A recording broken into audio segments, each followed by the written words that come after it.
So hello dear student, কেমন আছো? I hope প্রত্যেকে শুধু ভালো নয়, ভীষণ ভালো আছো। স্ক্রিনের ওপর একটা কোশ্চেন দেখা যাচ্ছে, তাই না? প্রশ্নে কি বলা আছে দেখো, form a quadratic equation whose roots are -4 and 6।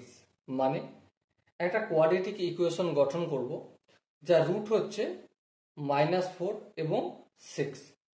দেখো, রুটস বলতে আমরা আলফা ইকুয়াল টু -4 আর বিটা ইকুয়াল টু কত বলে দেয়া রয়েছে, 6 বলে দেয়া রয়েছে।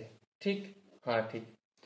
আর ফরম্যাটটা কেমন হয়? ফরম্যাট আমার এইভাবে হয়, x square minus alpha plus beta into x plus alpha into beta is equal to 0। এই হচ্ছে আমাদের ফরম্যাট কোয়াড্রেটিক ইকুয়েশন গঠন করার। Okay, so alpha plus beta সমান কত? আলফা প্লাস বিটা -4 প্লাস 6 কত হবে? 2। আর আলফা ইন্টু বিটা সমান কত? -4 ইন্টু 6 সমান -24। সো আলটিমেট আনসার কত হবে? X square minus alpha plus beta হচ্ছে 2 into x plus alpha into beta -24 equal to 0।